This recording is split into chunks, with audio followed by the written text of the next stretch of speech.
Salut. Alors aujourd'hui on va faire un nouveau projet que vous n'avez peut-être jamais fait auparavant, mais tant mieux parce que comme ça moi vous allez pouvoir améliorer vos compétences en programmation et aussi un petit peu en intelligence artificielle, parce que aujourd'hui en fait on va faire un environnement en fait entièrement en Python à l'aide d'un petit module qui s'appelle Pygame. Si vous l'avez jamais utilisé, il n'y a pas de souci, c'est super simple à utiliser et je vous expliquerai rapidement en fait les 2-3 lignes en fait de code qu'on va utiliser en Pygame. Et on va du coup faire un environnement, et dans cet environnement, on pourrait ensuite l'utiliser pour faire pratiquement n'importe quel en fait essai de reinforcement learning. Mais aujourd'hui, pour vous simplifier un petit peu tout, on va utiliser le Q-learning. On va faire je vais faire une démonstration avec le Q-learning. Donc le Q-learning en fait, ça va être notre agent, notre IA qu'on va implémenter facilement dans notre environnement. Et cet agent du coup ou cette IA apprendra du coup à faire ce jeu. Alors ce jeu, c'est un jeu en fait qui est le jeu du blob. Faut savoir aussi d'ailleurs que ce petit projet est inspiré en fait d'une chaîne, d'une série de vidéos qui vient d'une chaîne YouTube américaine qui s'appelle américaine ou canadienne, je sais plus, enfin bref, un anglophone qui s'appelle Sandex. Donc il avait fait un petit tutoriel en fait où il utilisait l'environnement blob, et je me suis dit je vais essayer d'importer ça du coup en France. Je sais pas trop si ça avait déjà été fait sur YouTube, je crois pas à ma connaissance, et du coup je vais vous montrer comment faire un petit jeu pour pouvoir s'amuser en programmation de façon assez ludique, mais en apprenant quand même des choses, parce que en fait derrière un jeu il y a plein de manipulations, tout ça à faire en informatique et plus particulièrement en programmation. Et on va aussi du coup mettre un petit peu d'IA parce que moi j'aime bien ce domaine, et ça reste toujours intéressant sur les compétences aussi, et pour s'entraîner de faire des projets plutôt intéressants. Voilà. Après évidemment vous pourrez du coup faire comme moi j'ai fait en regardant le tutoriel de Sandex, et en fait ce que vous allez faire avec cette vidéo c'est que vous pourrez ensuite modifier. Moi là honnêtement le seul truc qui revient c'est le blob en fait, sinon là pratiquement tout le reste en fait a été modifié, enfin je l'ai modifié à part quelques petits trucs. Donc voilà, ça va devenir du coup vous pourrez vous approprier en fait ce projet. Donc comme vous pouvez voir en fait j'ai déjà fait le code parce que voilà, je vous cache pas, j'ai un peu la flemme de recoder en fait, de tout réécrire ça avec vous. Puis là au moins je sais que le code il est opérationnel, donc si je fais des fautes au moins vous aurez pas des petits garbage dans votre code. Donc ce sera pas mal. Du coup, je vais expliquer rapidement le principe du blob. Donc le blob, c'est un jeu. Donc le blob, voilà, rapidement. Donc voici ce qu'on va faire. Alors ça c'est la gomme, super, on commence par un petit fail, bravo. Donc là voilà, on imagine on a notre plateforme, enfin notre surface, notre jeu, notre fenêtre, voilà, j'avais pas trouvé, notre fenêtre, et ce qu'on fait c'est qu'on a un blob du coup, vous voyez, qui est un carré. Alors j'ai mis une petite queue là, c'est pas vraiment ce que je voulais, putain, c'est encore mieux ça. Donc on va enlever ça. Non, qu'est-ce que c'était ce truc? Je ne sais pas. Ah oui, c'est surligné. Bon, on va recommencer. Voilà, un petit fail. Donc, on a notre environnement, ok? Donc, on a notre blob. J'aurais dû peut-être le mettre d'une certaine couleur. Je sais pas si on peut changer les couleurs. Pen, P, oui, ouais, ça m'intéresse pas. Ouais. Donc ok, donc ça c'est notre blob, ok, donc c'est un carré. Évidemment ce carré il peut se déplacer, ok, il peut se déplacer où il veut, notre personnage, notre player, et en fait son but c'est d'aller c'est d'aller en fait là où il y a le blob food en fait. Donc c'est-à-dire c'est son objectif quoi, c'est son goal, c'est voilà, c'est ce qu'il veut, c'est ses destinations finales. Donc c'est de se déplacer pour aller du coup réussir à trouver la nourriture, ok.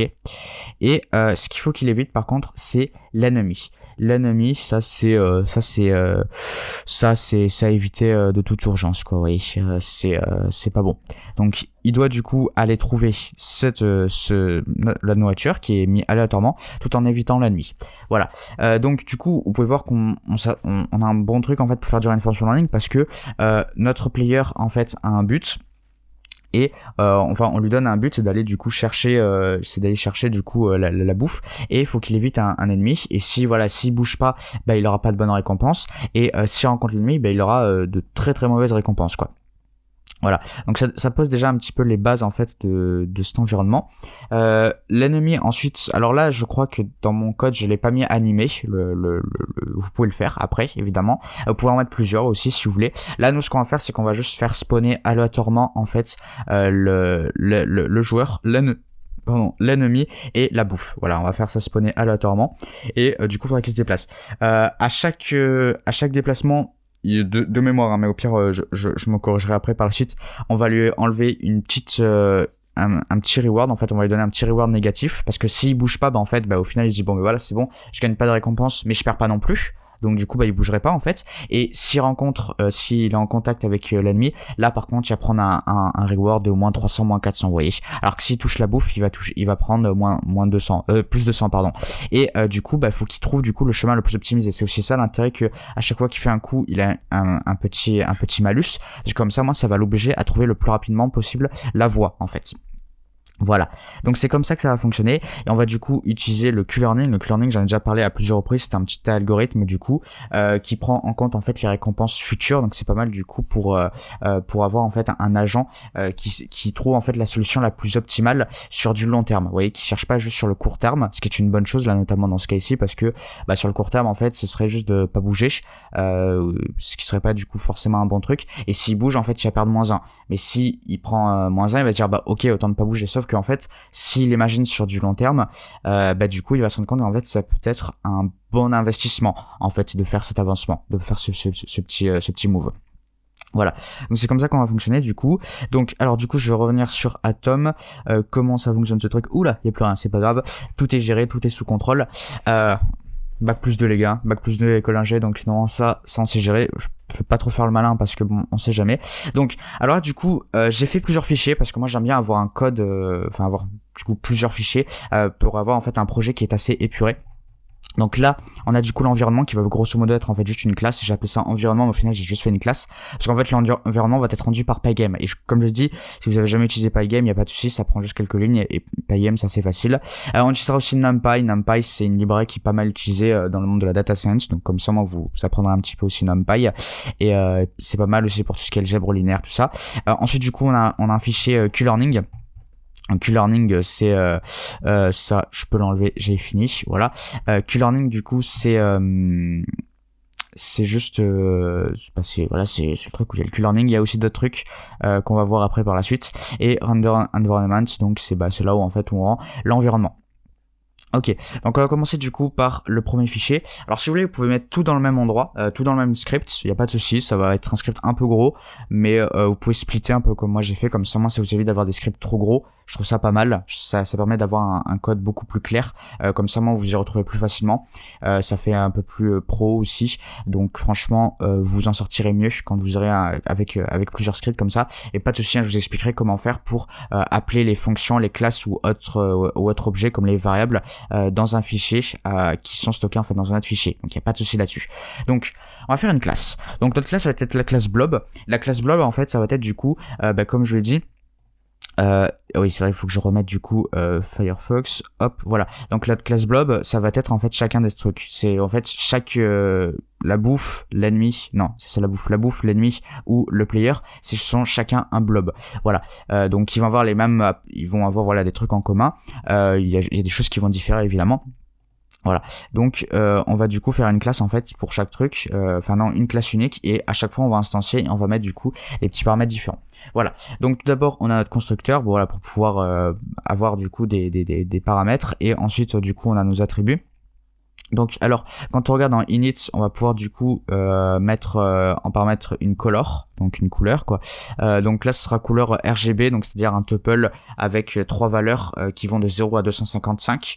Ensuite on a la size. La size en fait ce sera déterminé, vous pouvez la déterminer vous-même. Moi je la déterminerai en fonction de la taille en fait de la fenêtre, voilà. Step en gros c'est le pas qui va pouvoir faire notre joueur. Alors ouais, du coup pour le food et pour l'ennemi c'est pas super utile parce qu'il bouge pas, mais du coup si vous voulez les animer, bah ce sera pas mal.